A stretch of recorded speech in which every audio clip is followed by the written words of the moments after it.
역대상 26장 1절에서 32절. 고라 사람들의 문지기 반들은 이러하니 아삽의 가문 중 고레의 아들 머셀레말하. 오늘은 그 문지기 이야기가 나오고 일부 통치자 이야기도 나옵니다. 문지기라고 오늘 제목 달면 되고요. 내일은 이제 에, 그 통치자들 이야기가 나옵니다. 그러니까 어, 오늘 이야기는 표로만 다 묵상하면 될 것 같아요. 그래서 표를 자세히 살피다 보면 여러 번 읽게 되고, 그리고 막 찾다 보면 또 서너 번 읽게 되고, 그래서 진짜 읽기 힘든 이, 이 이름들을 여러 번 읽을 수 있게 하는 것은 표로 만드는 것입니다. 어, 묵상도 그냥 녹화된 거 들으면 되는 경우도 많지만은, 이런 경우에는 듣기만 해가지고는 무슨 말인지 모릅니다. 이, 이런 경우에는 표를 보면서 같이 이렇게 찾으면서 이렇게 해야 묵상이 제대로 된 것인데, 그것도 어, 제일 나은 방법이다 이거지 꼭 그렇게 한다고 해서 100%다 알 수는 없어요. 그러면 100% 안다는 것도 잘못된 거지만 그래도 음, 더 여러 번 읽을 수 있게 되고 확실하게 할 수 있게 된다. 그런 말씀을 드립니다. 이제 뭐 얼마 안 남았어요. 내일 27장 하면 그다음에는 어, 별로 할 게 없습니다. 이제 이틀은 그냥 이야기로 나누고 묵상하면 되는 거고, 어제는 성가대를 조직한 이야기가 나왔는데, 성가대를 제비 뽑아서 반차를 나눌 때 절대로 귀천이 없이, 기득권이 없이 그냥 순서대로 뽑히는 대로 성가대를 구성하는 것을 볼 수 있었습니다. 어, 파트는 나는 심볼주 칠래 이렇게 한다고 해서 심볼주 치는 게 아니고 뽑아가지고 하면 되는데, 그게 그 사람이 갈 수밖에 없는 입장인데도 뽑았다고 얘기를 합니다. 우리 그걸 제일 먼저 어디서 얘기하냐면 여리고성 점령해서 어, 해렘을 실행하지 않고 옷을 감춘 사람을 하나 뽑게 되는데 제비 뽑아서 찾아냅니다. 그런데 어떻게 그렇게 정확하냐? 정확하다. 그게 이제 성경 말씀의 요지입니다. 그 사람이 걸릴 수밖에 없다. 제비 뽑아보니까 그 사람이 걸리더라. 이런 얘기입니다. 그런데 현실적으로는 우리는 그건 모릅니다. 이 걸리는 사람이 하나님이 뽑힌 사람이니까 우리는 성경을 어떻게 읽어야 되는지 보면 압니다. 아, 이건 이렇게 기록하고 계시구나. 그러니까 내가 잘못해서 그런 게 아니라 하나님이 미리 예정해 놓고 그것을 그 길로 가게 만들어져 있다는 겁니다. 그게 성경이 우리에게 하고 싶은 말씀입니다. 우리 보기에는 내가 잘하면 되겠지. 그렇지만 하나님은 우리가 아무리 잘해도 못하는 부분을 딱 찾아내서 그 길로 가게 만드는데 모든 게 하나님 손에 달려 있습니다.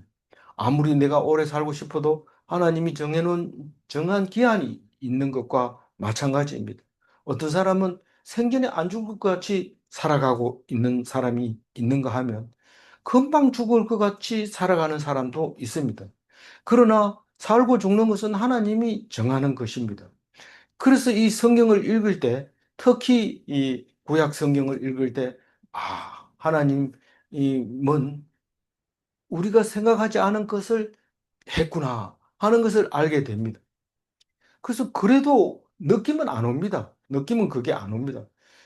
안 아픈데 왜 죽어 이러지만 하나님이 다른 방법으로 딱 죽이게 만들어 놓는데 그거를 모르면은 대성통곡을 하죠. 왜 나만 이렇게 하냐? 뭐 때문에 나만 내가 무슨 잘못을 했느냐? 그렇게 하나님께 대드는데 잘못했다 그런 게 아닙니다. 하나님이 계획대로 하는 겁니다. 정해놓은 대로 합니다. 그럼 그 정해놓은 거 좀 알고 싶다. 뭐 안 가르쳐 줍니다. 절대로 안 가르쳐 줍니다. 오직 하나님께 은혜 받은 사람은 영원히 사는 거고, 못 받은 사람은 살아 있어도 죽은 거나 마찬가지다. 그 얘기를 하고 있습니다. 그래서 찬양하는 데는 영원히 이 차등이 없다. 그래서 기득권도 없다. 그 얘기를 어제 했고요. 오늘은 이제 음, 찬양 다음으로 문지기가 중요한데 사찰 집사 얘기하는 겁니다. 숫자가 많습니다. 상당히 많은데 지금처럼 뭐 그렇게 중요하지 않은 그라고 생각할지 모르지만 이 솔로몬 성전을 지어 놓으면 문지기가 많아야 된다. 이제 그 얘기를 하고 있는 거나 마찬가지입니다. 다 레위인들입니다. 다 레위인들. 어, 고라 사람들이 이 레위인 중에 고라 사람이 있습니다. 모세인데 대들다가 다 땅에 꺼져서 싹 전멸했다 이러는데 나중에 보면 그 사람들이 여전히 살아 있습니다. 그 고라 사람들은 뭐 어, 선조들이 이 모세에게 대들어가지고 다 죽었는지 그거는 별로 기억하지 않습니다. 누구나 과거에 잘못된 점 있고 그렇지만 보라 사람은 열심히 하나님을 찬양하는 모습을 볼 수 있는데 어, 문지기도 잘 하고 있습니다. 고라 사람들의 반들은 이랬는데 뭐 여기에 보면 어, 여러 가지 말로 표현하지만 우리는 그림을 그려놓으면 여러 가지 말로 표현해도 무슨 말인지 압니다. 근데 그림을 안 그려놓으면 말이 틀리기 때문에 이게 반장이 누구고 또 뭐 이렇게 이름이 자꾸 바뀝니다. 우두머리를 했다가 또 어, 대표로 했다가 뭐 막 이렇게 바뀌기 때문에 그림으로 그리면 그게 이제 그게 그 소리구나. 근데 왜 이렇게 했는지 어, 어제도 그 얘기 했습니다만은 어떤 사람은 반장이라는 말을 계속 쓰고 어떤 사람은 우두머리라는 말을 쓰고 또 뒤에 가면 뭐 대표라는 말을 안 쓰지만 뭐 한 두 개 정도 더 있습니다. 그 우, 우두머리라는 말에 그런데 어 뭐 그러면 왜 그렇나 이러면 그 성경을 연구하는 사람들은 그 쓰고 있는 용어를 쭉 분별해서 딱 그림 그리면 이게 몇 사람이 이 성경을 썼다는 것을 알게 된다는 겁니다. 어, 그래서 이 사람은 주로 이 단어를 쓰고 이 사람은 주로 이 단어를 쓰고 그런데 뭐 하나님을 말할 때도 여호와라고 쓰고 엘로힘이라고 쓰고 또 뭐 다른 글을 사용해서 하나님을 표현하는 게 있는데 왜 이 사람은 이렇게 쓰고 이 사람은 이렇게 썼냐? 그걸 딱 구별해가지고 착 넣으면 몇 명이 썼다. 이런 게 이- 이야기가 나옵니다. 그거는 성경학자들이 하는 거고 우리는 머릿속에 그림을 그려서 그냥 이해하면 됩니다. 고라 사람들의 반은 몇 명이냐 하면은 아삽 가문에서 고레의 아들들 무셀레마가 있다. 그러니까 어, 고라 사람들 중에 아삽 가문이 있다 이 말입니다.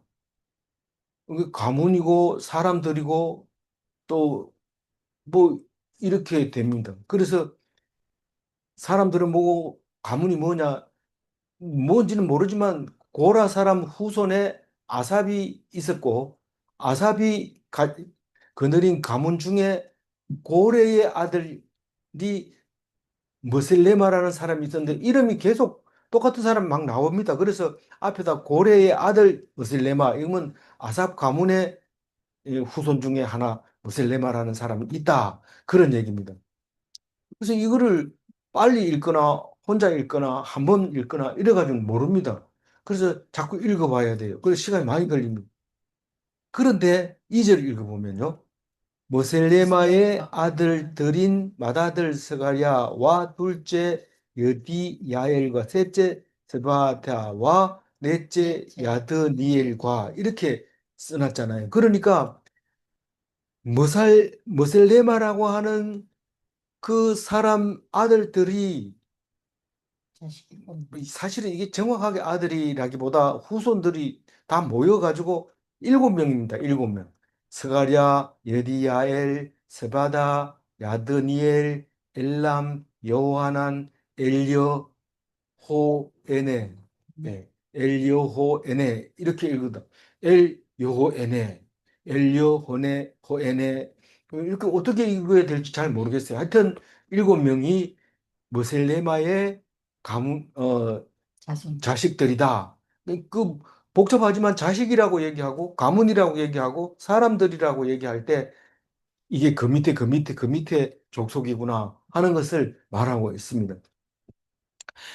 3절을 읽어보면 3절까지 읽어야 일곱째가 되는 거죠. 엘람, 여호하난, 엘여호에네. 4절 읽어봅니다. 오베데돔의 아들들은 맏아들 스마야와 둘째 여호사박과 셋째 요아와 넷째 사갈과 다섯째 느다넬과 5절 들어볼까요? 예, 오벳 에돔은 뒤에 또 나오는데 이 앞에 나옵니다. 이거는 오벳 에돔은 아마 한 사람인 것 같아요. 여러 사람은 아닌 것 같아요. 그래서 이 오벳 에돔의 아들들 그 괴가 있던데 그 집이잖아요.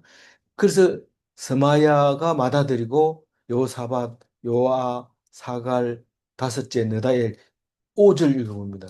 여섯째 여섯째 암미엘, 암미엘과 일곱째 일곱째 이사갈, 이사갈과 여덟째 여덟째 도올레데 레데이니 하나님이 오베데돔에게 여보에게 복을 복을 주셨습니다. 주셨습니다. 여덟. 복을 주었다 이 말은 오벳 에돔에게 복을 주어 가지고 석 달 동안 있다가 이제 석달 걔가 석 달 있었는데 무슨 복을 받을지 모르지만 하여튼 거기서 다윗이 힘을 얻고 용기를 얻고 오베드에돔도 복 받는데 다윗은 내가 왜 못 받나 이러면서 레위인을 데리고 가서 메고 온 그 집이 오베드에돔인데 이 오베드에돔은 복을 받았다는 대표 명사로 사용되고 있는 것을 볼 수 있습니다.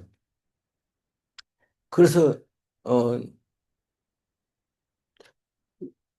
어, 6절 읽어볼까요? 그의 아들 스마야도 두 아들을 낳았으니 그들의 조상의 가문을 다스리는 자요 큰 용사라. 이 두 아들 이름은 한 두 명 정도 낳은 걸 말하는 것 같은데 사실 자세히 읽어보면 어, 60.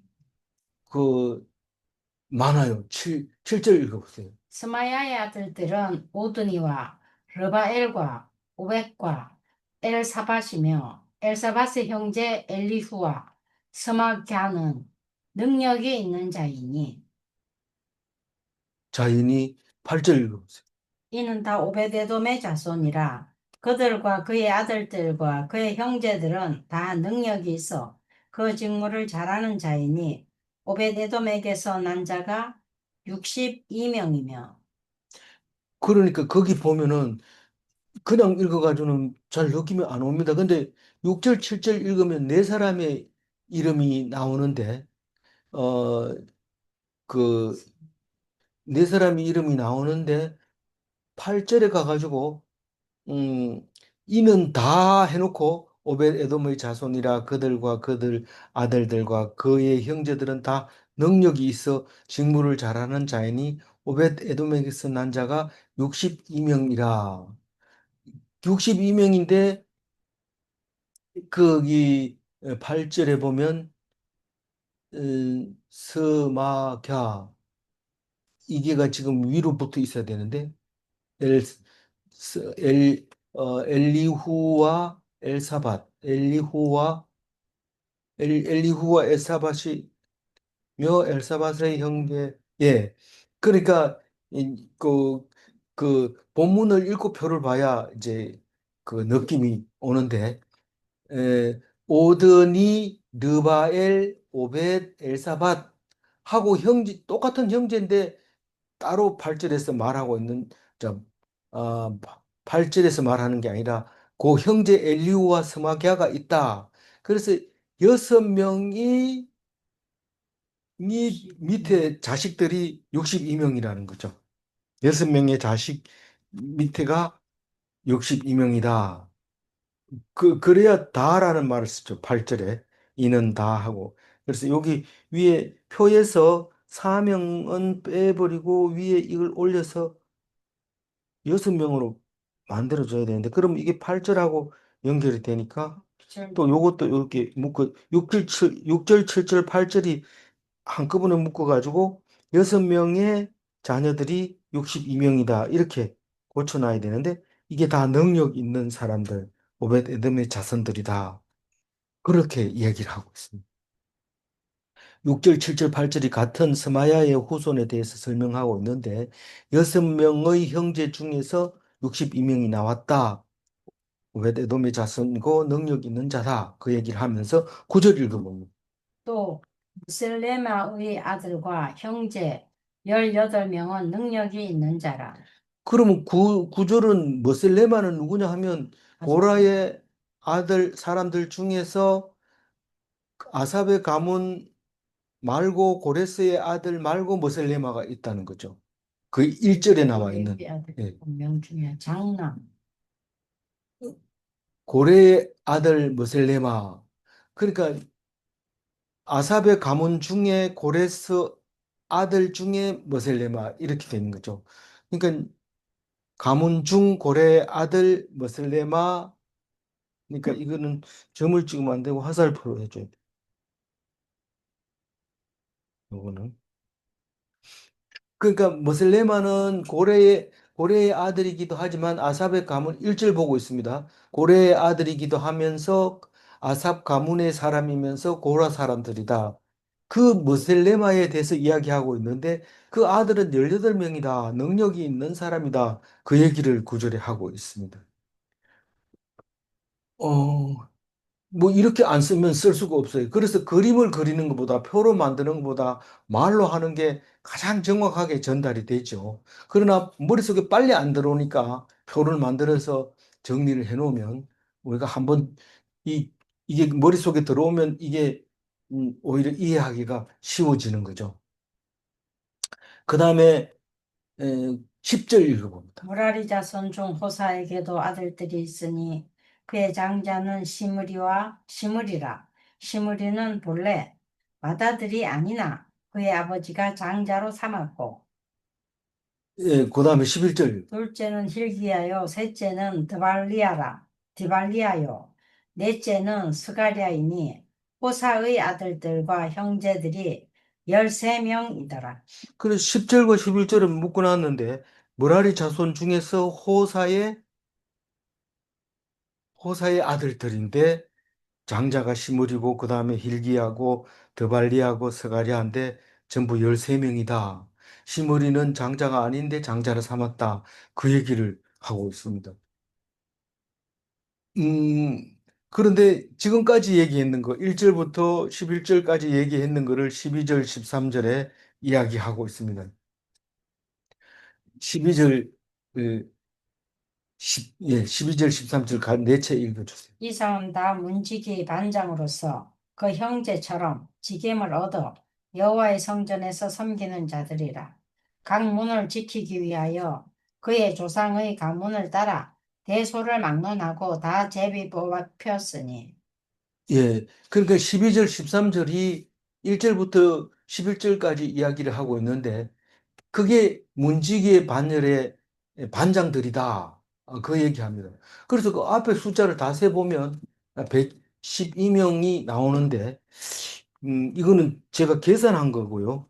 이건 정확하지 않지만 계산한 거고, 그게 전부 다 반장이다라는 거죠. 반열의 반장이다. 그리고 가문이 크고 적고에 관계없이 제비 뽑아가지고 반장을 세웠다. 무슨 반장입니까? 문지기 반장이에요. 문지기 반장. 근데 이제 문지기가 그냥 문지기만 하고 어디를 담당하느냐. 그게 이제 14절부터 이야기를 하고 있는 겁니다. 14절 한번 읽어봅니다. 셀레마는 동쪽을 뽑았고 그의 아들 스가랴는 명철한 모사를 위하여 제비 뽑으니 북쪽을 뽑았고. 근데 셀레마가 어디 있는지 제가 찾다 못 찾았는데 없어요. 그 위에 이름이 없어요. 그래서 셀레마는 동쪽 문지기가 됐고 스가랴는 북쪽 문지기가 됐다. 근데 왜 북쪽 문지기는 왜 명철한 모사라고 하느냐? 이게 뽑아가지고 명철해졌느냐? 명철하니까 북쪽 문지기를 줬느냐? 그거잖아요. 아까 제가 방금 말씀드린 대로 그겁니다. 우린 제비 뽑으면 압니다. 어떻게 제비 뽑는지 압니다. 그런데 성경은 제비 뽑혀가지고 북쪽 문을 지킨 사람이 명철한 자라고 얘기를 합니다. 실제로 우리가 장로가 됐다든가 권사가 됐다 하든가 그러면 일단 그게 맡으면요. 그게 제자리를 제 값을 합니다. 근데 왜 하필이면 북쪽 문지기가 명철할까요? 사실은 모든 오랑캐는 북쪽에서 오는 겁니다. 우리나라도 오랑캐는 아니지만 적군이 북쪽에 있지만 마찬가지로 이 북쪽에서 천내로 오는 것이 있기 때문에 이게 뭐 흐리멍덩한 걸 북쪽 문지기로 삼았다가는 나라가 망할 수 있습니다. 그래서 그런 말씀을 하셨구나 하는 생각을 하게 됩니다. 어, 15절 읽어봅니다. 오베데돔은 남쪽을 뽑았고 그의 아들들은 곳간에 뽑혔으며. 이 남쪽은 이제 내려가면은 이집트가 나오기 때문에 항상 우군이라고 생각하고 급하면 도망가는 데가 이집트입니다. 그래서 남쪽 문은 그렇게 예, 그 말하자면 후 전방이 아니고 후방이라는 거죠. 후방은 떨어지면 다 좋아하죠. 우리 군대 보직 맡았을 때 전방 지피로 안 가고 후방에 떨어지면 다들 좋아하는 것은 여유가 있고 좀 편안하니까 그런 거예요. 거기다가 곡간문까지 지키니까 곡간문 지키면 얼마나 좋은 줄 아십니까? 뭐 맛있는 거 나갈 때, 야, 아, 맛있는 거 안 주면 계속 검문 검색을 심하게 하니까 맛있는 거 주면 그거 먹고 그냥 통과시켜주고 이러니까 뭐 그건 옳다 틀리다가 아니라 현실적으로 그렇다는 겁니다. 그래서 고기는 오벳 에돔의 아들들에게 줬는데 왜냐하면 오벳 에돔의 아들들은 복이 있으니까 그렇다.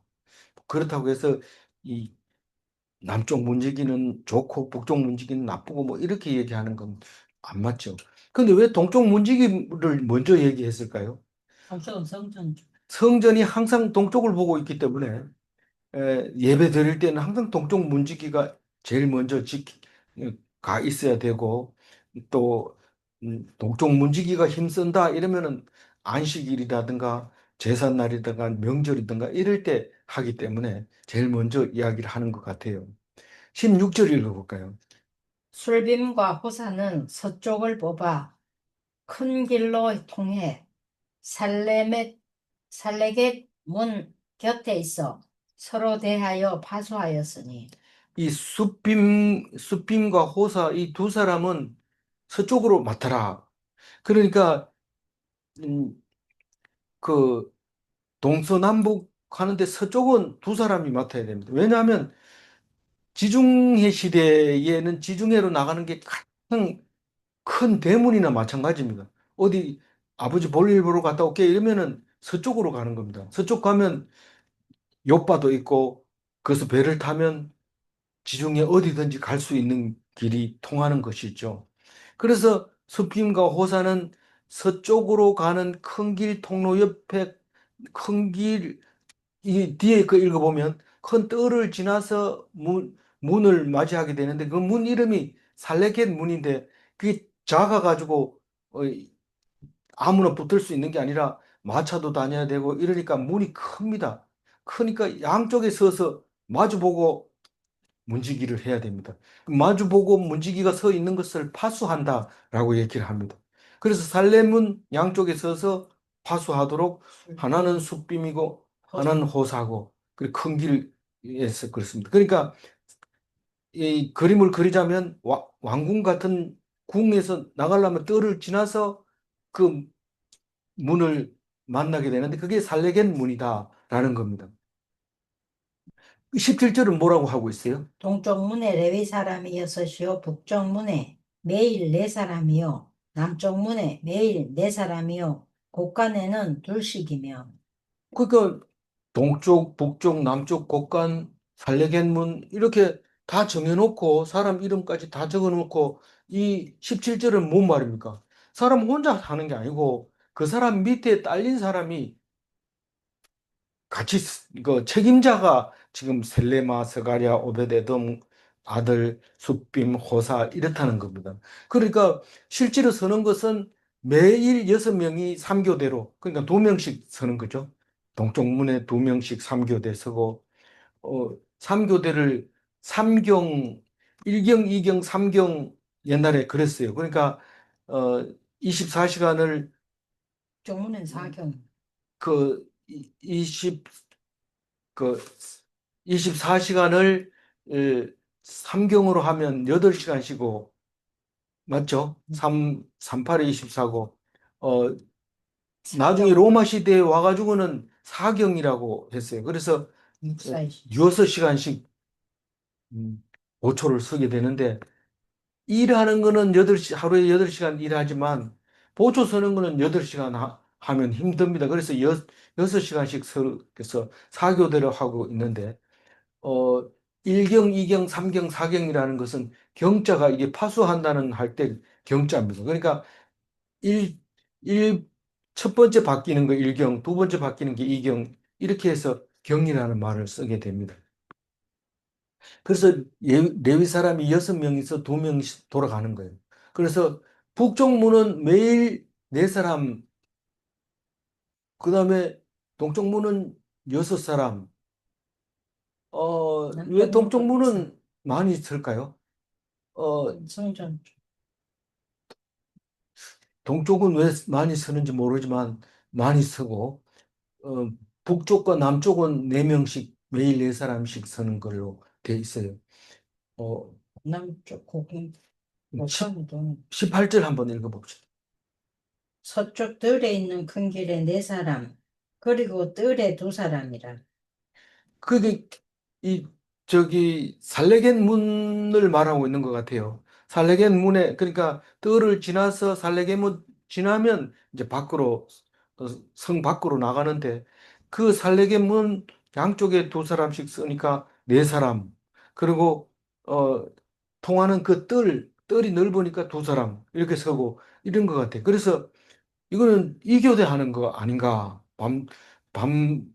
밤에는 문을 닫아버리지 않겠는가? 밤에는 뭐 바다로 나갈 사람이 없어서 닫아버린 거 아닌가? 그런 생각을 해봅니다.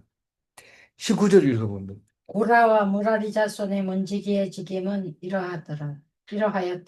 그래서 그 숫자를 다 따져보면 22명이 나오는데 매일 22명이 문지기가 출근해서 제사장이 한테 눈도장 찍고 그리고 배정을 받은 대로 가가지고 보초를 서고 다른 성경에 보면 그렇게 이야기합니다. 어, 언제 나와요?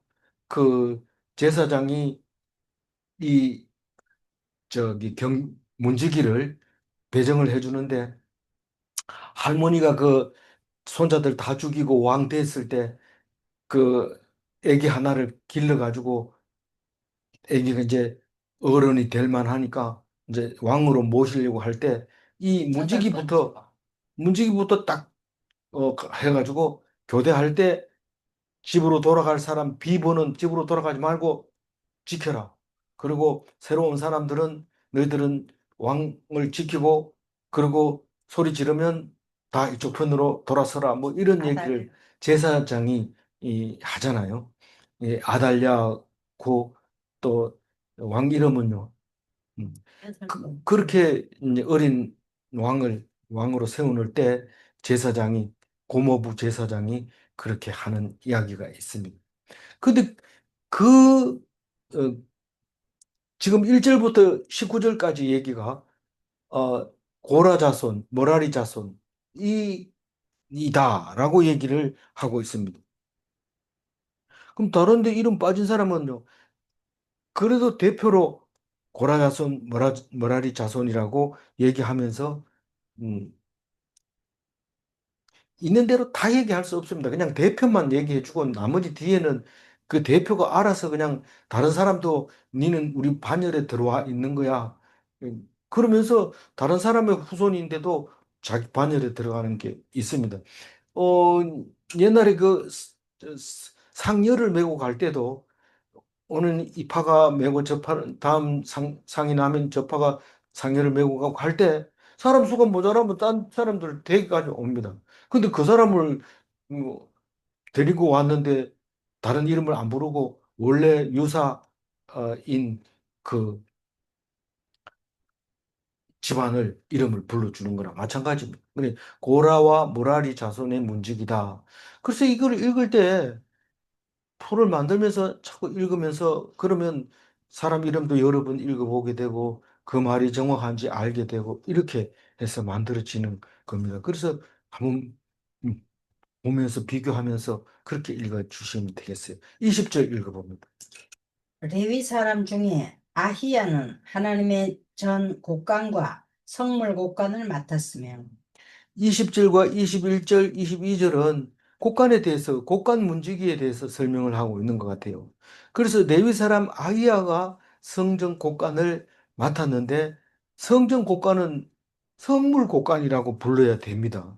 근데 20절에 보면은 성물 곡간이라는 이름이 있고 하나님의 전의 곡간 이게 따로 있습니다. 근데 뭐 이게 같은 거죠. 같은 건데 이렇게 설명을 하는 것보다는 차라리 하나님의 전의 곡간과 성물 곡간을 맡았으면 이렇게 하는 게 훨씬 나으니까 그렇게 표현한 것 같아요. 21절 읽어볼까요? 라단의 자손은 곧 라단에게 속한 게르손 사람의 자손이니 게르손 사람 라단에게 속한 가문의 우두머리가 여희 엘리라. 그래서 그 나단의 자손 중에서 게르손 사람, 이 게르손은 확실한데 나단의 자손이 제일 머리에 앉아 있어요. 그러니까 이거는 나단에 속한 거다. 게르손이 나단 속에 있느냐? 그건 모르지만 나단이 지금 현재 대표 족장으로 돼 있는 거예요. 그 밑에 있는 사람은 혹시 그 나단의 자손이 아니더라도 지금 음, 하고 있는데 아닌지 맞는지 그거는 우리가 구별할 수는 없어요. 게르손 사람이 나단의 자손에 속해 있고 그 중에 여히엘리라는 사람이 있는데 뒤에 설명을 읽어보면 나단에게 속한 사람이다라고 얘기합니다. 여히엘리가. 그럼 아닐 수도 있다는 거죠. 속했다는 뜻이니까. 그러니까 그렇게 말합니다. 22절 읽어봅니다. 여희 엘리의 아들들은 스달과 그의 아우 요엘이니 여호와의 성전 곡간을 맡았고 그러니까 다시 얘기하면 레위 사람 아히야가 성전 곳간의 대빵이고 실제로 일하는 사람은 라단 자손의 게르손 사람인데 게르손 사람 중에서 여히엘이라는 그 아들이 실질적으로 책임지고 있는데 여히엘리의 아들 스담과 요엘이 성전 곳간을 맡았다. 어렵죠. 20절, 21절, 22절 어렵지만 요담과 서엘이 실제로 성전 곳간의 문지기를 하고 있는 거예요. 니 도대체 어느 소속이야? 우리 아버지는 여히엘리입니다. 여히엘리는 어디에 속한 사람이야? 나단에 속한 사람인데 그럼 너네 아버지는 뭔데? 여히엘리의 아버지는 뭔데? 게르손 사람입니다. 그렇게 말을 해야 된다는 뜻이죠. 그러면 게르손 사람인데 나단의 자손이라고 그러면 나단의 자손은 어디서 나왔는데 이 아기야의 후손입니다. 아기야는 그러면 누굴까? 레위 사람이야. 그렇게 20절, 21절, 22절 그렇게 말하고 있는 겁니다. 23절부터는요. 더 자세하게 얘기를 하는데 성물 곡간 이야기를 하고 있어요. 그 20과 21과 22하고 23은 어떻게 다르냐? 우리는 모세 오경을 읽어봐도 모세 오경은 연구를 한 사람이 참 많습니다. 그래서 보통은 세 사람이 썼다고 얘기하는데 더 자세히 연구해보면 다섯 사람이 썼다고 얘기를 합니다.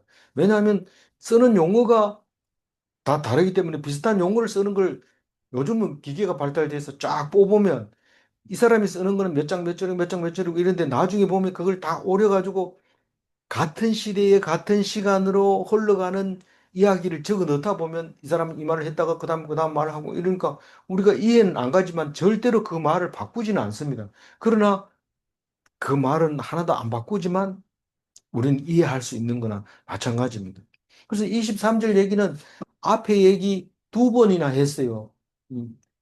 그 곡간 문지기는 19절 이전에서도 얘기했지만 22절 이전에서도 얘기를 하고 23절에서도 곡간 얘기를 또 하려고 하는데 그 곡간에 그 지키는 사람의 뭐 누구의 후손이냐? 23절 읽어보세요.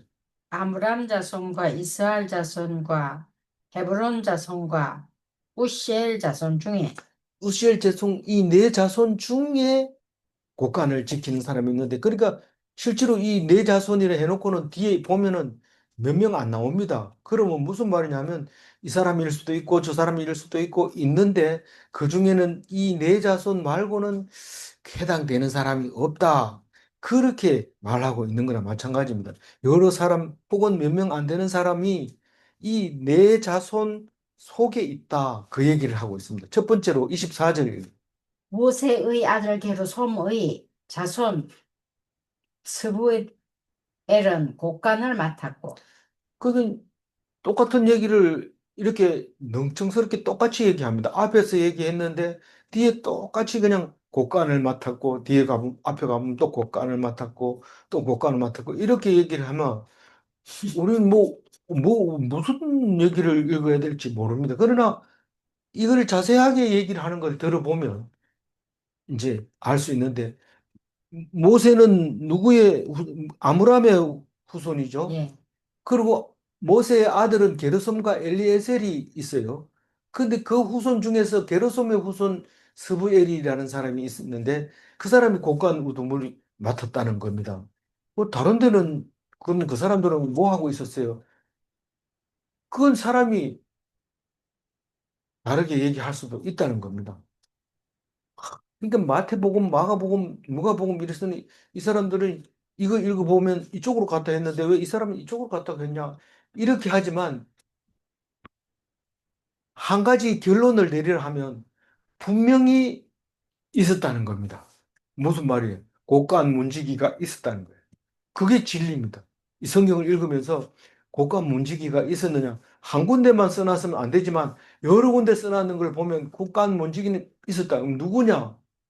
이 사람이라고도 하고 저 사람이라고도 하고 있는데 만약에 음, 40년 지나갔는데 한 사람이 죽으라고 그걸 죽을 때까지 그것만 합니까? 또 바뀔 수도 있잖아요. 그러니까 이름이 여러 가지 나올 수도 있고 뭐 그런 거죠. 그래서 이게 무슨 뭐 기계처럼 누구의 아들은 뭐고 누구의 아들은 뭐고 이렇게 안 나오잖아요. 그렇게 잘 모르니까 뭐 그런 게 있다고 하지 뭐 머리 아프다 얘기하지 마라 이런 게 아니고 성경은 그거를 하나도 안 놓치고 일일이 다 기록했다는 거예요. 일일이 하나도 안 놓치고 하나하나 그게 이 전중함이가 듣든지 안 듣든지 있는 대로 그대로 하는 거나 마찬가지. 이게 그냥 우리가 강의를 나가든지 뭘 하더라도 학생들이 얼마 없으면 몇 명 안 되는데 오늘 그냥 쉬지 뭐 이러면 쉬는 겁니다. 근데 한 명이 안 나와도 그 시간에 나가야 수업을 해야 될 거는 해야 월급을 받을 수 있죠. 안 그러면 나중에 큰일이 나죠. 그러니까 음, 우리 성경을 볼 때 남이 하나도 안 읽어도 나는 읽어야 되면 읽어야 됩니다. 게르솜의 동생 이름이 엘리에셀인데 엘리에셀의 아들들은 르하바가 있었고 르하바의 아들은 25절 읽어봅니다. 그의 형제 곧 엘리에셀에게서 난 자는 그의 아들 르하랴와 그의 아들 여사야와 그의 아들 요람과 그의 아들 시그리와 그의 아들 슬로못이라.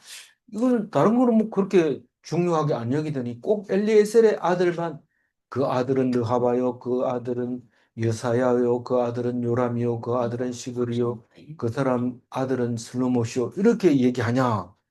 이 슬로못이 중요하기 때문에 그렇게 한 겁니다. 아니 뭐 중요해도 모세의 후손 슬로모시의 성물 곡간을 맡았다 이렇게 얘기하면 안 됩니까? 그 위에 시그리도 중요하고 요람도 중요하고 여사야도 중요하고 르하바도 중요하니까 엘리에셀도 중요하니까 그렇게 써놓은 겁니다. 나는 여사야의 후손이지만 요람의 후손은 아니다. 뭐 이렇게 말할 수도 있으니까 그렇게 써놓은 겁니다. 우리가 볼 때는 이해가 안 가도 쓰는 사람은 분명히 의도를 가지고 썼어. 그게 분명한데 그건 무슨 의도가 있었느냐? 하나님이 무슨 의도를 했을 거다. 26절 읽어보면. 이 슬로목과 그의 형제는 성물의 모든 곳간을 맡았으니 곧 다윗 왕과 가문의 우두머리와 천부장과 백부장과 군대의 모든 지휘관이 구별하여 드린 성물이라. 이 성물 곳간에는 도대체 뭐가 있어서 그러냐? 다윗이 하나님께 드린 거 거기 들어있고 천부장이 드린 것. 천부장은 1000명의 부하를 가지고 있는 사람입니다. 백부장도 나는 참 우리 부대는 참 하나님의 은혜를 입었습니다. 그리고 하나님께 거룩히 구별해서 드리면 그거는 아무나 못 쓰는 거죠. 그 물건은 바친 물건에 대해서는. 그리고 주로 이 다윗 전부장, 백부장, 군대 지휘관 이런 사람들은 전리품을 가지고 오는 거죠. 그 전리품을 다 쓸 수도 없고 그거를 어디 놔둬야 되는데 하나님께 드리면 성전 곳간에 들어가고 곳간에 들어간 거는 아무 데나 못 쓰게 되는 거죠. 그래서 슬로못 혼자 성물 곳간을 지킨 게 아니라 그 형제들이 다 음, 경비대장을 했었는데 그게 성전 곳간을 지켰다라고 하면서 그 구별하여 드리는 그에 대해서 27절과 28절에 대해서 대 28절에 이야기하고 있습니다. 어떻게 성전 곳간에 있는 물건을 설명하고 있는지 27절 읽어봅니다. 그들이 싸울 때에 노략하여 얻은 물건 중에서 구별하여 드려 여호와의 성전을 계수한 일과 뭐 다윗으로 말하면 암몬 자손에게서 빼앗은 왕관이라든가 이런 것들은 하나님께 드립니다.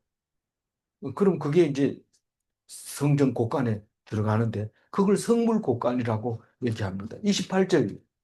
성견자 사무엘과 기스의 아들 사울과 넬의 아들 아브넬과 수리아의 아들 요압이 무엇이든지 구별하여 드린 성물은 다 슬로목과 그의 형제의 지위를 받았더라. 네.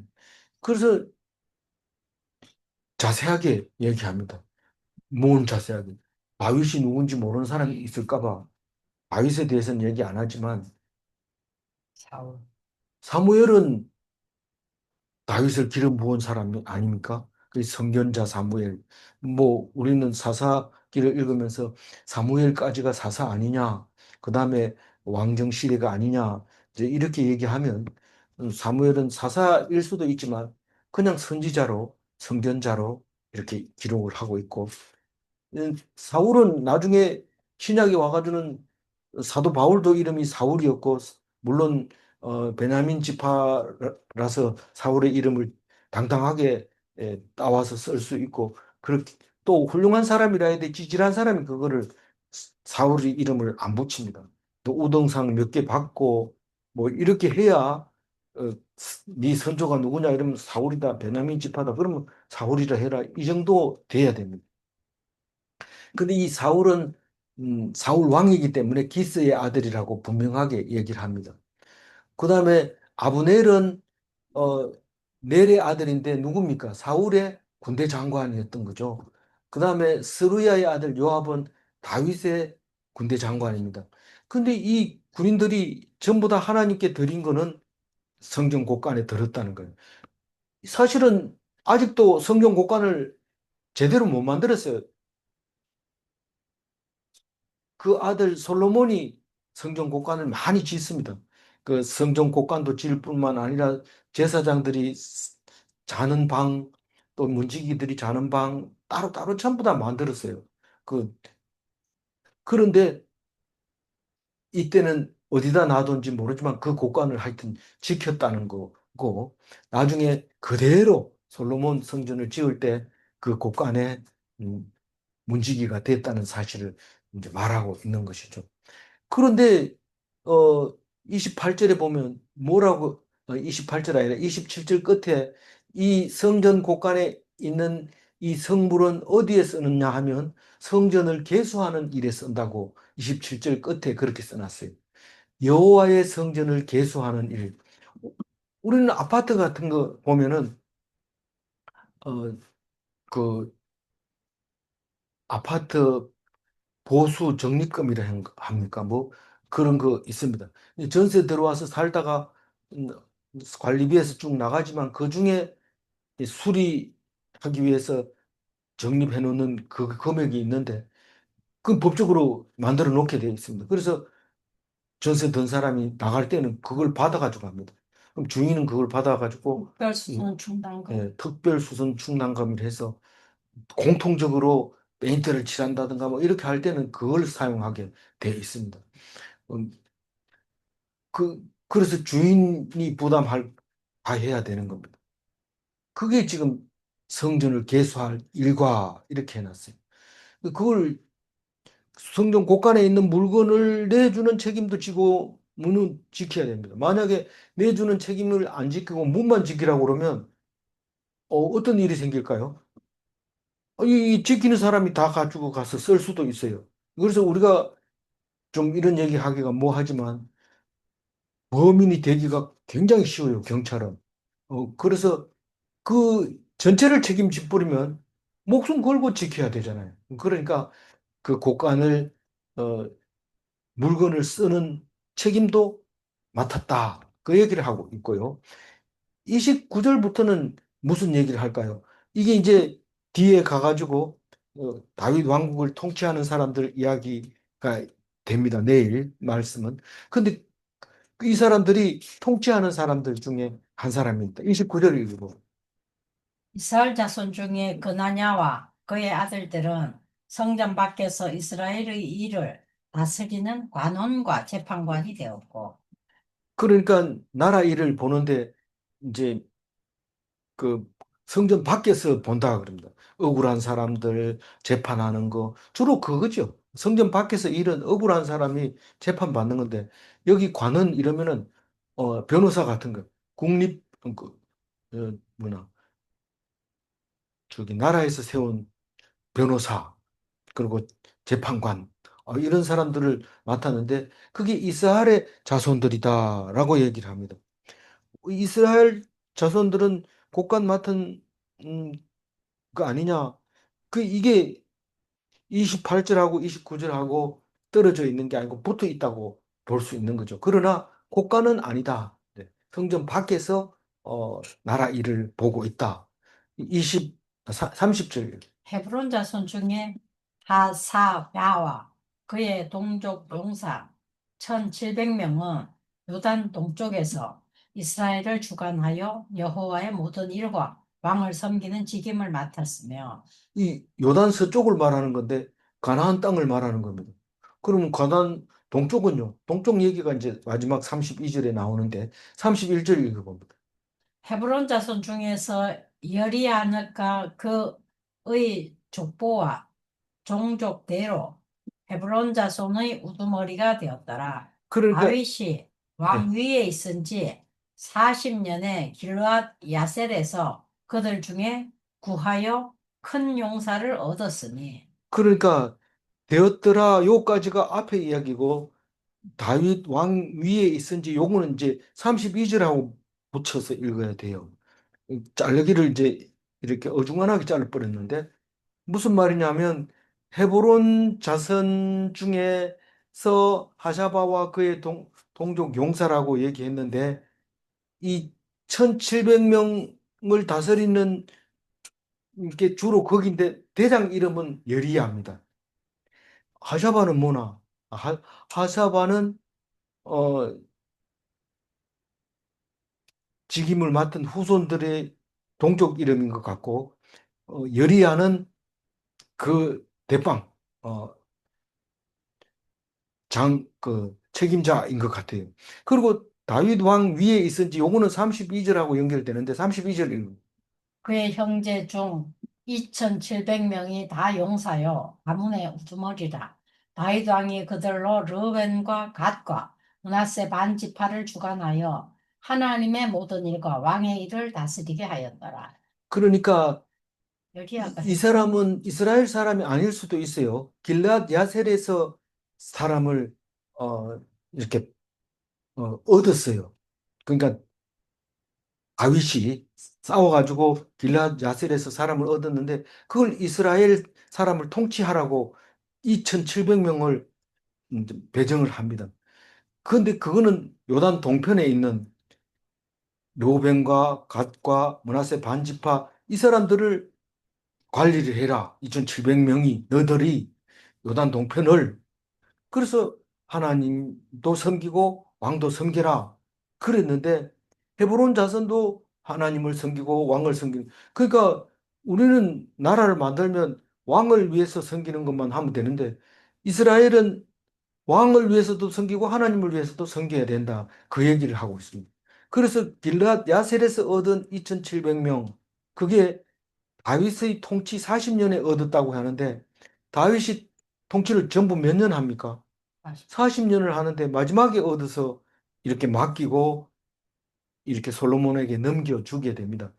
제대로 지켰느냐? 그 얘기는 뒷얘기가 없는 것 같아요. 그런데 자세히 읽어보면 나올 줄도 모릅니다. 어쨌거나 길르앗 야셀은 어느 지파냐? 그럼 잘 모릅니다. 잘 모르지만 얻었다고 했으니까 남의 지파일 가능성이 이스라엘 지파가 아닐 가능성이 있는 겁니다. 다른 사람은 다 레위인인데 어떻게 길르앗 야셀은 같은 이스라엘도 아니고 엉뚱한 사람들이 했느냐? 그렇게 요단 동편은 벌써 그만큼 이쪽하고는 좀 이렇게 하나님을 섬기는 왕은 뭐 어쩔 수 없이 다스린다 하더라도 그런 거 아니었는가? 그래도 성경은 구별하지 않고 하나님의 모든 일과 왕의 일을 다스리게 하였더라. 이렇게 말하고 있습니다. 오늘 시간이 많이 갔는데요. 28절 읽고 마무리하겠습니다. 선견자 사무엘과 기스의 아들 사울과 넬의 아들 아브넬과 수르야의 아들 요압이 무엇이든지 구별하여 드린 성물은 다 슬로목과 그의 형제의 지위를 받았더라. 이 전리품을 구별하여 드리면 그게 성물이 됩니다. 거기에 다도 성물이 되지만 일단 들어간 건 다 성물이 됩니다.